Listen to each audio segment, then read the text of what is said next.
എല്ലാവർക്കും നമസ്കാരം. ഇന്ന് ഗുരുവായൂരപ്പനുമായിട്ട് ബന്ധപ്പെട്ട ഒരു കഥ പറയാം എന്ന് വിചാരിക്കുകയാണ്. ഗുരുവായൂരപ്പൻ എന്ന് പറഞ്ഞാൽ ദീനബന്ധു, അനാഥരുടെ ബന്ധു, അതുപോലെ അധ്വാനിക്കുന്നവരുടെ ബന്ധു. അധ്വാനിക്കുന്നതിന് കൃത്യമായിട്ട് ഫലം കൊടുക്കണ ആള് ആണ് ഗുരുവായൂരപ്പൻ, അല്ലെ? നമുക്കറിയാം, അങ്ങനത്തെ ഒരുപാട് കഥകൾ നമ്മൾ കേട്ടിട്ടുണ്ട്. ഇന്നും അങ്ങനത്തെ ഒരു കഥ പറയാം. പണ്ട് ഗുരുവായൂർ പരിസരത്തൊക്കെ നടന്നിരുന്ന കഥകളാണ് കേട്ടോ ഞാൻ ഈ പറയണത്.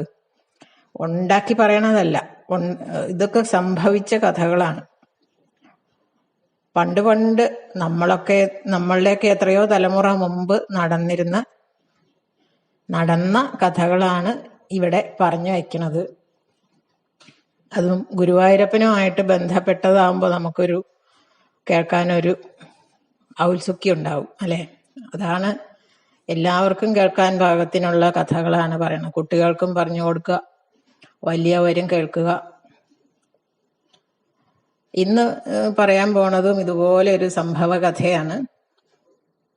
സംഭവ കഥ എന്ന് പറയാൻ പറ്റില്ല, ഒരാൾക്കുണ്ടായ ഒരു അനുഭവമാണ്. ഒരു കൂലിപ്പണിക്കാരനായിട്ടൊരു കോന്നി എന്ന് പറഞ്ഞിട്ട് ഒരാളുണ്ടായിരുന്നു ഗുരുവായൂർ. ചെറുതയൂർ കോന്നി എന്നാണ് അയാളുടെ പേര്. അയാൾക്ക് അന്നന്ന് അധ്വാനിച്ച് ഉണ്ടാക്കിയിട്ട് വേണം കുടുംബം പോറ്റാൻ. അന്ന് അധ്വാനിച്ചാൽ അന്നത്തേക്കുള്ള കൂലിയും അതിനുള്ള കാര്യവും ഉണ്ടാവും. പിറ്റേ ദിവസം അധ്വാനിക്കണം. അങ്ങനെയാണ് അയാള് കുടുംബം പോറ്റി കൊണ്ട് നടന്നിരുന്നത്. എന്ത് ജോലി കൊടുത്താലും സത്യസന്ധമായിട്ട് ചെയ്തു തീർക്കും. കൃത്യമായിട്ട് പറയുന്നത് പോലെ, വേണ്ടതുപോലെ ഒക്കെ ചെയ്യാൻ നല്ല കഴിവായിരുന്നു ഈ കോന്നിക്ക്. അവിടെ കോന്നി പണിയെടുക്കുമ്പോൾ ഒരാളവിടെ പോയി പണിയെടുക്കണത് ശരിയാണോ, അല്ലെങ്കിൽ ഇന്നതുപോലെ പറഞ്ഞു കൊടുക്കാനൊക്കെ ഒരാളുടെ ആവശ്യം ഉണ്ടായിരുന്നില്ല. എന്താ വേണ്ടതെന്ന് വെച്ചാൽ ഏത് കൃഷിയായാലും വേണ്ടതുപോലെ ചെയ്യാൻ കോന്നിക്ക് അറിയായിരുന്നു. ആരും മേൽനോട്ടത്തിന് നിൽക്കേണ്ട ആവശ്യം ഉണ്ടായിരുന്നില്ല എന്നർത്ഥം. ഒക്കെ എല്ലാവർക്കും നല്ല മതിപ്പാ. വകതിരിവ് എന്ന് പറഞ്ഞ ഒരു കാര്യം കോന്നിക്ക് നന്നായിട്ടുണ്ടായിരുന്നു.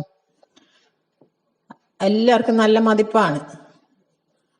ആ കാലത്ത് ഈ ഭൂമി ധാരാളം ഭൂമിയുള്ളവരൊക്കെ ഇന്നത്തെ പോലെയല്ല, ധാരാളം ഭൂമി ഉണ്ടാവും ഉള്ളവർക്ക്. അപ്പോ ആരും കോന്നിക്ക് അങ്ങനെ ഒരേക്കർ ഭൂമി കോന്നിക്കൊന്ന് വിട്ടുകൊടുക്കാൻ ആർക്കും. കോന്നിക്ക് സ്വന്തമായിട്ട് എന്തെങ്കിലും ഒന്ന് കൃഷി ചെയ്യണം എന്ന് വെച്ചാൽ കോന്നിക്ക് സ്വന്തമായിട്ട് ഭൂമിയില്ല. അപ്പൊ കുറച്ച് ഭൂമി പാട്ടത്തിനോ എങ്ങനെയെങ്കിലും അവൻ ചെയ്തോട്ടെ എന്ന് വിചാരിച്ചിട്ട് ആരും കൊടുക്കാൻ തയ്യാറായില്ല.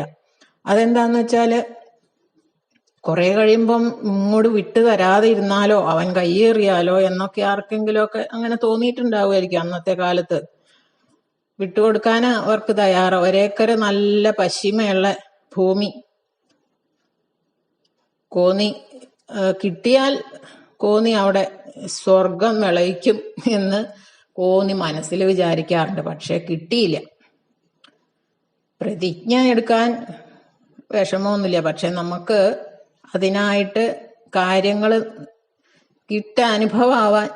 അനുഭവം കുറച്ച് കുറവാണ്. നമ്മൾ മനസ്സിൽ വിചാരിക്കുമോ, എനിക്ക് ഇങ്ങനെ ഒരു കാര്യം ഉണ്ടായിരുന്നെങ്കിൽ ഞാൻ അങ്ങനെ ചെയ്തേനെ. പക്ഷെ ആ കാര്യം നമ്മളുടെ കയ്യിൽ കിട്ടാൻ കുറച്ച് ബുദ്ധിമുട്ടാണ്.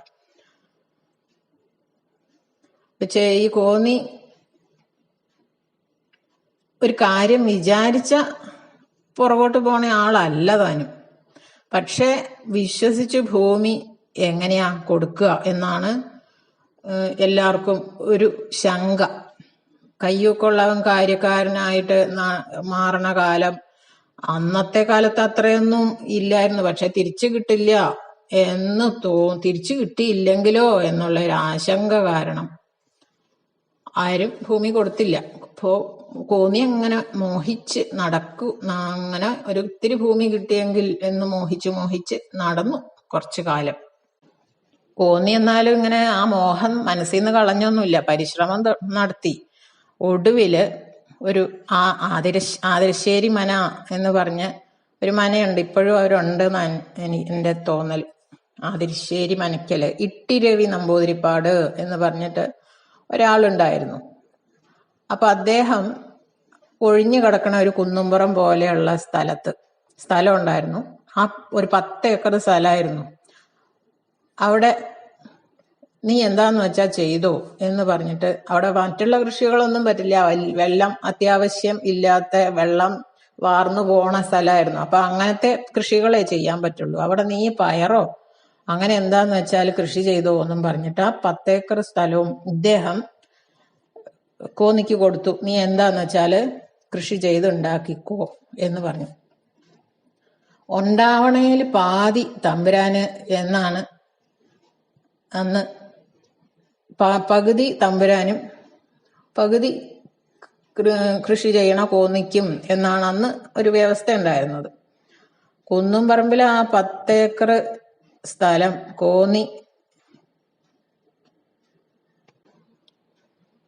നല്ല അധ്വാനിച്ചു പണിയെടുക്കാൻ തുടങ്ങി. കോന്നി ഇങ്ങനെ ആദ്യം തന്നെ പ്രാർത്ഥിച്ചു, ഭഗവാനെ, ഈ കുന്നും പറമ്പിലെ മണ്ണില് ഞാൻ പയറ് കൃഷി നടത്താൻ പോവാണ്. അത് നന്നായിട്ട് രക്ഷപ്പെട്ട് കിട്ടിയാൽ ഒരു ചാക്ക് പച്ചപ്പയർ ഞാൻ ഗുരുവായൂരപ്പന് കൊടുക്കും. പയർപ്പേരി ഗുരുവായൂരപ്പന് പയർപ്പേരി വെച്ച് കൂട്ടാൻ വേണ്ടിയിട്ട് ഒരു ചാക്ക് പയർ ഞാൻ ഗുരുവായൂർക്ക് കൊടുക്കും എന്ന് ഒരു പ്രാർത്ഥന ഗുരുവായൂരപ്പനോട് ചെയ്തു കോന്നി. അന്ന് കോന്നിയുടെ കയ്യിൽ 5 അടങ്ങഴി നാടൻ പയറുവിത്താണ് ഉണ്ടായിരുന്നത്. അത് തന്നെ ഓരോരുത്തരോടുമായിട്ട് സംഘടിപ്പിച്ചതാണ്. ഓരോരുത്തരോടും ചോദിച്ച് അങ്ങനെ കിട്ടിയതാണ് വിത്തിനിട്ടിരുന്ന പയറ്. വിത്തിന് ഞാൻ ഉണ്ടാക്കി കഴിഞ്ഞാൽ വിത്ത് കിട്ടുമല്ലോ, പയറ് വിളഞ്ഞു കിട്ടിയാൽ അപ്പൊ വിത്ത് കിട്ടുമല്ലോ, അപ്പൊ തിരിച്ചു കൊടുക്കാം എന്നൊക്കെയുള്ള വ്യവസ്ഥയിലാണ് കിട്ടിയത് ഈ 5 അടങ്ങഴി പയറ്. അങ്ങനെ കുടുംബത്തിന്റെ കൂടെ ഭാര്യയും മക്കളും എല്ലാരും ഒരുമിച്ച് മണ്ണ് കിളച്ചു മറിച്ച് കുഴിച്ചിട്ട് ഓരോ മണിപ്പയറും കുത്തിയിടുമ്പോൾ കോന്നി നാമം ജപിക്കും, രാമനാരായണ. ഓരോ മണിപ്പയർ കുത്തിയിടുമ്പോഴും രാമനാരായണ എന്നിങ്ങനെ നാമം ജപിച്ചിട്ടാണ് കോന്നി ഇത് കൃഷി ചെയ്തത്. എത്ര 5 അടങ്ങഴി പയറില് എത്ര പയറുമണി ഉണ്ടാവും, അത്രയും നാമവും ജപിച്ചു. 2 കുട്ടികൾ മുതിർന്ന കുട്ടികളാണ്. 10ഉം 12ഉം മുതിർന്ന കുട്ടി എന്ന് പറയാൻ പറ്റില്ല, 10ഉം 12ഉം വയസ്സും പറഞ്ഞാൽ അറിയാറായ കുട്ടികളാണ്. പിന്നെ 2 പേര് സഹോദരിയുടെ കുട്ടികൾ. സഹായത്തിന് ഈ കുട്ടികളും കൂടും കോന്നിയുടെ കൂടെ. കുട്ടികൾക്ക് ഓരോ ഈ കോന്നി ഇങ്ങനെ കുട്ടികൾക്ക് പ്രോത്സാഹനം ഉണ്ടാവാൻ വേണ്ടിയിട്ട് കറുത്ത മണിപ്പയറും വെളുത്ത മണിപ്പയറും ഒക്കെ വേർതിരിച്ച് ഓരോ കുട്ടികൾക്കും കൊടുക്കും. എന്നിട്ട് അതൊക്കെ കുത്തിയിടാൻ പറയും. അങ്ങനെ അവരെ ഉത്സാഹിപ്പിച്ചു. അത് കഴിഞ്ഞ് ഓരോന്നിനും മുളച്ചു വന്ന് ഓരോന്നിനും തടെടുത്തു, വളമിട്ടു. അണ്ണാനും കാക്കയും കുരുവിയും കൊണ്ടുപോവാതെ കുട്ടികളെ ഏൽപ്പിച്ചു. കാവലിന് അവരങ്ങനെ പാട്ടയില് കുട്ടി പാട്ട് പാടും. ഈ വിളഞ്ഞു തുടങ്ങിയാല് പയറ് കൊത്തി കൊണ്ടുപോകാൻ തത്തകൾ വരും. പണ്ട് ഞങ്ങള് ഉണ്ടായിട്ടുണ്ട്. വേനൽക്കാലത്ത് അച്ഛൻ പാടത്ത് പയറ് കൃഷി നടത്താറുണ്ട്. അച്ഛൻ പാടത്തുനിന്ന് കയറി പോന്നാല് അച്ഛൻ പാടത്ത് പണി എങ്ങനെ എന്തെങ്കിലുമൊക്കെ ചെയ്തുകൊണ്ട് നടക്കണുണ്ട് എന്നാണെങ്കിൽ അച്ഛനും പണിക്കാരും ഒക്കെ ഉണ്ടാവും പാടത്ത് എപ്പോഴും. അപ്പോ അവരവിടെ ഉള്ളപ്പോ തത്തയെ ഓടിക്കാൻ വിഷമമില്ല. പക്ഷെ ഉച്ചയ്ക്ക് അച്ഛനും ഇവര് ഭക്ഷണം കഴിക്കാൻ പോകുമ്പോ അച്ഛൻ കയറി വന്ന് കുറച്ചു നേരം വിശ്രമിക്കാൻ വരുമ്പോ അപ്പൊ പക്ഷികൾ വരും, ആരും ഇല്ലാത്തപ്പോ. അപ്പൊ ഞങ്ങളോട് പറയും, ഞാന് എൻ്റെ ചേച്ചി അനിയൻ അച്ഛൻ ഞങ്ങൾക്ക് ഓരോ പാട്ട തരും. പാട്ടാന്ന് പറഞ്ഞാല് അന്നൊക്കെ ഞങ്ങളുടെ കുട്ടിക്കാലത്ത് പാട്ടയിലാണ് എണ്ണ കിട്ടാറ്. നല്ലെണ്ണയൊക്കെ ഇങ്ങനെ ഒരു അലുമിനിയം പാട്ടയിലാണ് നല്ലെണ്ണ കിട്ടാറ്. അങ്ങനത്തെ പാട്ടകൾ, ഈ എണ്ണ ഒഴിഞ്ഞ പാട്ടകൾ ഇരിക്കുന്നുണ്ടാവും. ഒരു കോലും തരും. എന്നിട്ട് ഈ പാട്ടയിൽ കൊട്ടിയാൽ മതി, പക്ഷി വരികയില്ല, കിളികൾ വരികയില്ല. എന്നിട്ട് അവിടെ പോയിരുന്ന് ഞാൻ വരുന്നവരെ അവിടെ ഇരുന്ന് കൊട്ടിക്കോന്ന് പറയും. അങ്ങനെ ഞങ്ങള് ഈ വേനൽക്കാലത്ത് സ്കൂളില്ലല്ലോ, അപ്പോ ആ സമയത്ത് ഞങ്ങള് പാട്ടും പാടും കൊട്ടുകയും ചെയ്യും. ചുമ്മാ കുട്ടികളല്ലേ അന്ന്, അപ്പൊ പക്ഷികൾ വരില്ല. എനിക്കത് നല്ല ഓർമ്മയുണ്ട്. അങ്ങനെ അച്ഛൻ ഒരുപാട് പയറ് കൃഷി നടത്തിയ എനിക്ക് ഒരു ഓർമ്മ ഉണ്ട്. അതുപോലെ ഈ കോന്നിയുടെ ഈ കുട്ടികളും സഹോദരിയുടെ മക്കളും അതുപോലെ സ്വന്തം കുട്ടികളും ഇവരൊക്കെ ഈ പാട്ടൊക്കെ പാടി ആ പാട്ടയിൽ കൊട്ടി പയറ് കൃഷി നന്നായിട്ട് ആരും കൊത്തിക്കൊണ്ടുപോവാതെ രക്ഷിച്ചു പോന്നു.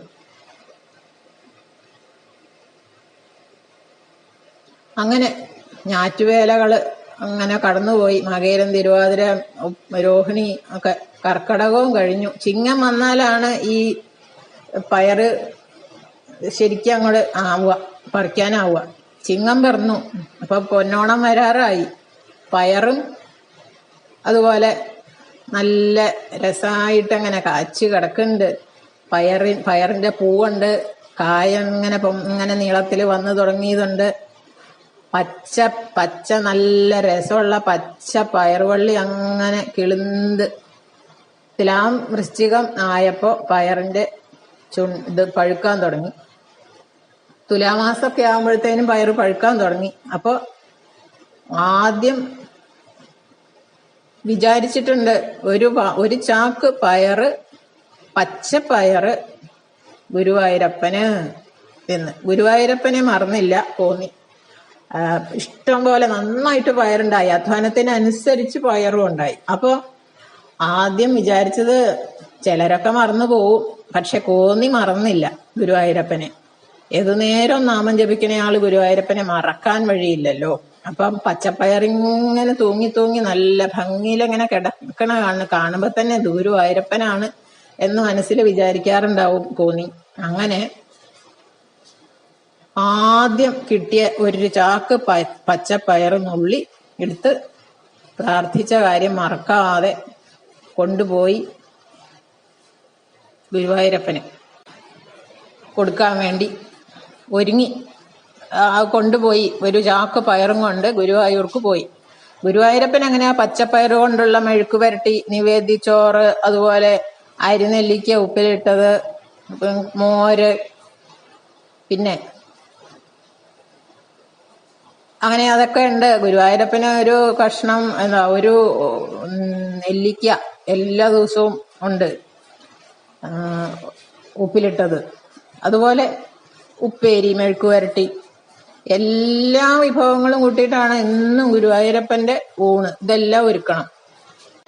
അപ്പൊ ഈ വാര്യത്ത്, ഈ ഗുരുവായൂരിലെ വടക്കേപ്പാട്ട് വാര്യം എന്ന് പറഞ്ഞിട്ട് വാര്യത്തുനിന്ന് ഒരിക്കൽ ഊണ് ഗുരുവായൂരപ്പന്റെ ആ വാര്യത്തേക്ക് നമ്മള് ഇതുപോലെ പകർച്ച കൊണ്ടുപോവാറുണ്ടാവുമായിരിക്കും. അപ്പോ പണ്ടത്തെ കഥയാണ്, അറിയില്ല. പകർച്ച കൊണ്ടുപോയിട്ട് വാര്യത്തുനിന്ന് ഊണ് കഴിച്ചിട്ടുണ്ട് ഒരിക്കല് കോന്നി. ആ ഒരു പയറുപ്പേരിയുടെയും ആ ഒരു ഊണിന്റെയും സ്വാദ് ഈ കോന്നിയുടെ നാവിൽ ഇപ്പോഴും അങ്ങനെ താങ്ങി നിൽക്കുന്നുണ്ട്. ഞാനും കഴിച്ചിട്ടുണ്ട് ഒരിക്കൽ. തന്ത്രി നമ്പൂരിയുടെ അവിടെ നമ്മുടെ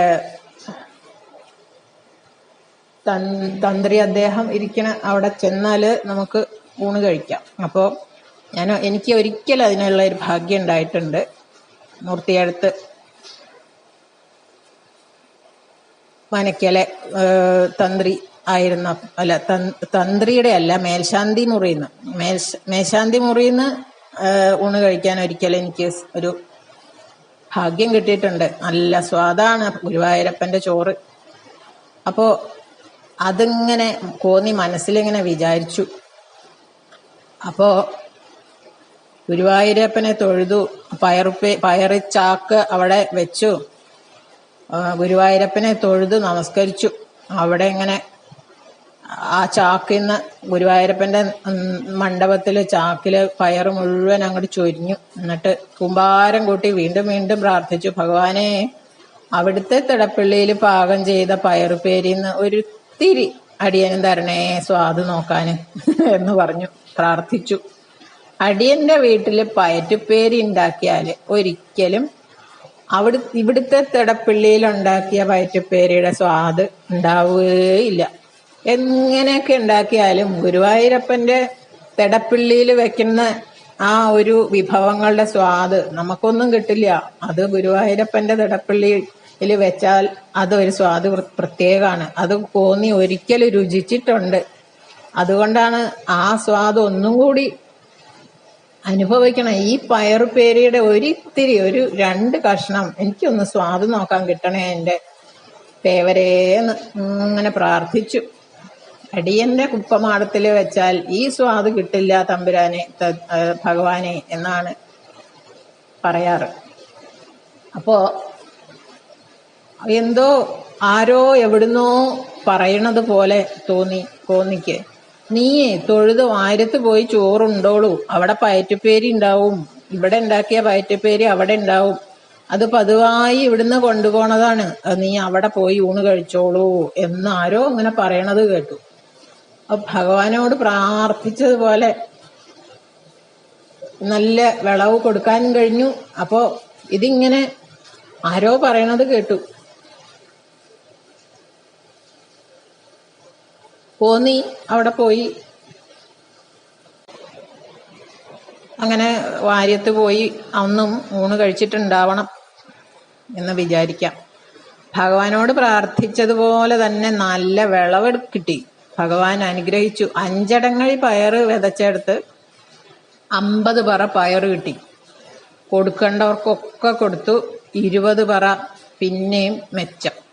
അപ്പോ കോന്നി കണ്ടശാങ്കടവ് എന്ന് പറഞ്ഞ സ്ഥലത്ത് അതൊക്കെ കൊണ്ടുപോയി വിറ്റു. നല്ല വിലയ്ക്ക് വിൽക്കാനും പറ്റി. 4 മണി പയറ് കൊണ്ട് പയറുൽപാദനം അതില് നല്ലൊരു വിദഗ്ധനായി. ആ 5 അടങ്ങഴി പയറ് കൊണ്ട് നല്ലൊരു പയറ് കൃഷിക്കാരനായി. പയറിന്റെ കച്ചവടം കൊണ്ട് തന്നെ സാമാന്യം നല്ലൊരു വീട് പണിതു. അതിൽ നിന്ന് കിട്ടിയ മെച്ചം കൊണ്ട് അങ്ങനെ ഈ ആതിരിശ്ശേരി മനക്കിലെ ഇട്ടിരവി നമ്പൂതിരിപ്പാടാണല്ലോ കോന്നിക്ക് സ്ഥലം കൊടുത്തത്. അപ്പൊ കോന്നിയുടെ ഈ അത്ഭുതം, ഇത്രയാണ് പയറുണ്ടാവണേന്ന് ഒരു കണക്കില്ല. അങ്ങനെ അത് കണ്ടപ്പോ ഈ നമ്പൂതിരിപ്പാടിന് വലിയ സന്തോഷായി. ആ കുന്നുംപുറം എന്ന് പറഞ്ഞാൽ ഒന്നും ഉണ്ടാവും എന്ന് വിചാരിക്കാറില്ല. അതിലെന്ത് ചെയ്താലും കൃഷി ശരിയാവില്ല എന്നാണ് വിചാരിച്ചിരുന്നത്. പക്ഷേ അത്ഭുതമാണ്. ആ കുന്ന് മുഴുവൻ കിളച്ച് നന്നായിട്ട് പണിയെടുത്ത് കൃത്യനിഷ്ഠയോടെ കോന്നി ആ തരിശുഭൂമി ആയിട്ട് കിട്ടാതെ കൃഷി ചെയ്യാതെ കിടന്നിരുന്ന ആ സ്ഥലം കോന്നി പൊന്നു വിളയിച്ചു. അപ്പോ ആ 10 ഏക്കർ സ്ഥലവും ഈ കോന്നിക്ക് അങ്ങോട്ട് പതിച്ചു കൊടുത്തു ആ നമ്പൂരിപ്പാട്. ഒരാദായം കിട്ടുമെന്ന് വിചാരിച്ച സ്ഥലമല്ല, വെറുതെ അങ്ങനെ കിടക്കുകയായിരുന്നു. ഇപ്പോ 4-5 വർഷമായി പയറുപ്പേരി കൂട്ടി മടുത്തിരിക്കുകയാണ് അത്ര. അപ്പോ എല്ലാ വർഷവും പാട്ടം അളക്കുന്ന പോലെ കോന്നി ഇങ്ങനെ പയറ് കൊണ്ട് ചാക്കി കെട്ടി പൂമുഖത്ത് അങ്ങോട്ട് കൊണ്ട് ചൊരിയും. പച്ചപ്പയറാവണ കാലത്ത് പച്ചപ്പയറ്, കൊണ്ടാട്ടം, ഉപ്പേരി, പൊട്ടിച്ചാ പൊട്ടണത്, അതിലും ചെറുത്, മൂത്ത പയറ്, അങ്ങനെ പലതരം പയറ്. അങ്ങനെ ഗുരുവായൂരപ്പനും ഈ മനക്കലേക്കും ഒരുപോലെ, ഗുരുവായൂരപ്പന് കൊടുക്കണ പോലെ തന്നെ ഈ നമ്പൂതിരിപ്പാടിനും കൊടുക്കും. അതാണ് ഉപകാര സ്മരണ എന്ന് പറയുന്നത്. നമുക്ക് ഒരു ഉപകാരം ചെയ്ത ആൾക്ക് ആദ്യം നമ്മൾ അദ്ദേഹത്തിന് കൊടുക്കണം. അതാണ് വേണ്ടത്. നീ കൃഷി ചെയ്തോ എന്നും പറഞ്ഞ് കുറച്ച് സ്ഥലം കൊടുത്തിട്ടുണ്ടെങ്കിൽ നമ്മള് ആ കൃഷി ചെയ്ത് കിട്ടിയ ആദായം നമ്മുടെ സ്വന്തം കാര്യത്തിന് നമ്മൾ കൊണ്ടുപോയി വീട്ടിൽ വെച്ച് കഴിക്കുക, അല്ലെങ്കിൽ നമ്മൾ അത് വിറ്റ് കാശാക്കുക. ആ സ്ഥലം കൊടുത്ത ആളെ ഒന്നും ഓർക്കാതെ നമ്മളുടെ സ്വന്തം കാര്യം നടത്തിക്കഴിഞ്ഞാൽ നമ്മുടെ കാര്യം പോക്കാണ്. അത് കോന്നി ചെയ്തില്ല, ഉപകാരസ്മരണ ഉണ്ടായിരുന്നു. അങ്ങനെ ആ കഠിനാധ്വാനിയായിട്ടുള്ള ആ കോന്നി ഉണ്ടല്ലോ, എല്ലാവർക്കും ഗുരുവായൂരപ്പനും മനക്കിലേക്കും ഒരുപോലെ എന്നും കൊടുത്തയക്കും. ഇതിനൊരു മുടക്കവും വരുത്തിയിട്ടുണ്ടായിരുന്നില്ല. അങ്ങനെ സത്യസന്ധനും കഠിനാധ്വാനിയും ഒക്കെയായിരുന്നു ഭഗവാൻ കനിഞ്ഞ് അനുഗ്രഹിച്ച ആള്. ഈ കോന്നിയുടെ പച്ചപ്പയറിന്റെയും പഴുത്ത ഉതിർമണിപ്പയറിന്റെയും വേവിച്ചാലുള്ള ഒരു സ്വാദുണ്ടല്ലോ. അന്നത്തെ പയറ് എന്നൊക്കെ പറഞ്ഞാല് ഈ കൃത്രിമ വളങ്ങളൊന്നും, മരുന്ന് അടിക്കുക, ഇന്നത്തെ കാലത്തെ പോലെ ഉള്ള കൃത്രിമമായിട്ടുള്ള വളങ്ങളും മരുന്നും ഒന്നും ചെയ്യാത്ത കൃഷികളാണ്. ഇന്നത്തെ കാലത്തുള്ള കേടുകളും ഉണ്ടാവില്ലായിരിക്കും. പക്ഷെ ഇന്നത്തെ കാലത്ത് നമ്മൾ സ്വന്തമായിട്ട് ഉണ്ടാക്കിയാലും ഈ പറയുന്ന സ്വാദൊന്നും ഉണ്ടായിന്ന് വരില്ല. അതാണ് വ്യത്യാസം. കാലം മാറി ഒരുപാട്. അപ്പോ ഗുരുവായൂരപ്പന് ഈ എന്തെല്ലാം വിഭവങ്ങളാണ് ഈ പച്ചപ്പയർ ചേർത്തിട്ടുണ്ടാക്കുക. പച്ച മത്തങ്ങയും പച്ചപ്പയറും കൂടി ഓലനുണ്ടാക്കാം, അതുപോലെ അവിയലുണ്ടാക്കാം, പച്ചപ്പയർ ഉപ്പേരി ഉണ്ടാക്കാം, കൊണ്ടാട്ടം ഉണ്ടാക്കാം. അങ്ങനെ എന്തെല്ലാം സാധനങ്ങളാണ്. അമ്മാണി മാത്രം എടുത്തിട്ട് ഉപ്പേരി ഉണ്ടാക്കാം, അല്ലെ? ഇതെല്ലാം ഭഗവാന് ഉണ്ടാക്കി നേദിക്കാറും ഉണ്ട് എന്നാണ് പറയണത്. പണ്ട് നമ്മൾക്കുണ്ടാവുന്ന കൃഷി, നമ്മൾ എന്തെങ്കിലും കാര്യമായിട്ട് നല്ല കൃഷികൾ ഉണ്ടാക്കുവാണെങ്കിൽ അതിന്റെ ആദ്യത്തെ ഫലം എടുത്തിട്ട് ഗുരുവായൂർക്ക് കൊണ്ട് കൊടുക്കുന്ന ഒരു പതിവൊക്കെ ഉണ്ടായിരുന്നു, ഇപ്പോഴും ഉണ്ട്. പക്ഷെ അന്ന് അത് ഗുരുവായൂരപ്പന് ആ സാധനം തന്നെ എടുത്ത് ഗുരുവായൂരപ്പന് ഉണ്ടാക്കി നേദിക്കാറുണ്ട്. പക്ഷെ ഇന്ന് അങ്ങനെയല്ല എന്നാണ് എനിക്ക് തോന്നുന്നത്. ഇന്നിപ്പം നമ്മൾ കൊണ്ട് കൊടുക്കുന്ന സാധനങ്ങളൊക്കെ അവര് ലേലം ചെയ്ത് ലേലം ചെയ്യുവാണെന്നാണ് ഒരു കേൾവി. അങ്ങനെയാണ് നമ്മൾ കൊടുത്ത സാധനം ഭഗവാന് രുചിക്കാൻ കിട്ടാറില്ല എന്നാണ് ഇപ്പോഴത്തെ നടത്തിപ്പ്. അങ്ങനെയാണ് എന്നാണ് തോന്നണത്. പണ്ടൊക്കെ പച്ചക്കറി വഴിപാട് സാമാനങ്ങളൊക്കെ ദേഹണ്ണത്തിനായി ഊട്ടുപുരയിൽ ഏൽപ്പിക്കുകയാണ് പതിവ്. തിടപ്പള്ളിയിലെ ശാന്തിയാറ്റ് നമ്പൂരിമാര് ഏറ്റുവാങ്ങണ പതിവ് ഉണ്ടായിരുന്നു അത്രേ. ഇപ്പൊ എല്ലാം ലേലം ചെയ്ത് വിൽക്കുകയാണ് എന്നാണ് അങ്ങനെയാണ് കേട്ടിട്ടുള്ളത്. അതുകൊണ്ട് എന്താന്ന് വെച്ചാല് നമുക്ക് അവിടെ ഊണ് കഴിക്കുകയാണെങ്കിൽ പോലും നമ്മളുണ്ടാക്കിയ ആ ഒരു പച്ചക്കറി ഭഗവാനെ നേദിച്ചിട്ട് നമുക്ക് അതിന്റെ പ്രസാദം കിട്ടാൻ വഴിയില്ല എന്നാണ്. ഒരു ദിവസം ഒരു പയറുപ്പേരി ഉണ്ടാക്കിയിട്ട് തിടപ്പള്ളിയില് പാകം ചെയ്തപ്പോ ഒത്തിരി കരിഞ്ഞു പോയി ഇത്രേ പയറുപ്പേരി. അന്ന് ഭഗവാന്റെ മുഖത്തും ഒരു തെളിച്ചുണ്ടായിരുന്നില്ല. ആ പയറുപ്പേരി കരിഞ്ഞതിന്റെ വാട്ടം ഭഗവാന്റെ മുഖത്തും ഉണ്ടായിരുന്നു. നിവേദ്യത്തിനായി പട്ടിട്ടപ്പോ തെളിഞ്ഞു കണ്ടു എന്നാണ് പറയണത്. അത്രമാത്രം ഓരോന്നിലും അതിസൂക്ഷ്മമായിട്ട് ശ്രദ്ധിക്കുന്ന നേത്രങ്ങളാണ്, കണ്ണാണ് ഭഗവാന്റെ എന്നാണ് പറയണത്. പയറുപ്പേരി ഇത്രയും ഇഷ്ടമുള്ള പയറുപ്പേരി ഇത്തിരി കരിഞ്ഞു പോയപ്പോ ഭഗവാന്റെ മുഖത്തും ആ കരിവാളിപ്പുണ്ടായിരുന്നു എന്നാണ് അന്നത്തെ മേശാന്തി പറയണത്. അപ്പോ ഭഗവാന് ആത്മാർത്ഥമായിട്ട് നമ്മൾ എന്ത് ചെയ്യുവാണെങ്കിലും ഭഗവാന് ആത്മാർത്ഥമായിട്ട് സമർപ്പിച്ച് ചെയ്യുവാണെങ്കിൽ അതിന്റെ പ്രസാദം നമ്മൾക്ക് അനുഭവമാവാതിരിക്കില്ല എന്നാണ് ഈ കോന്നിയുടെ ഈ അനുഭവം കൊണ്ട് നമ്മൾ കണക്കാക്കേണ്ടത്. അത് മറന്നു പോവാതെ ചെയ്യേണ്ടതാണ് എന്നാണ് ഈ കാര്യം ഓർമ്മിപ്പിക്കുന്നത്. ഇന്നിവിടെ നിർത്താം. അടുത്ത ഒരു കഥയോ സംഭവ കഥയോ ഒക്കെ ആയിട്ട് അടുത്ത തവണ വരുന്നത് വരെ എല്ലാവർക്കും നന്ദി, നമസ്കാരം.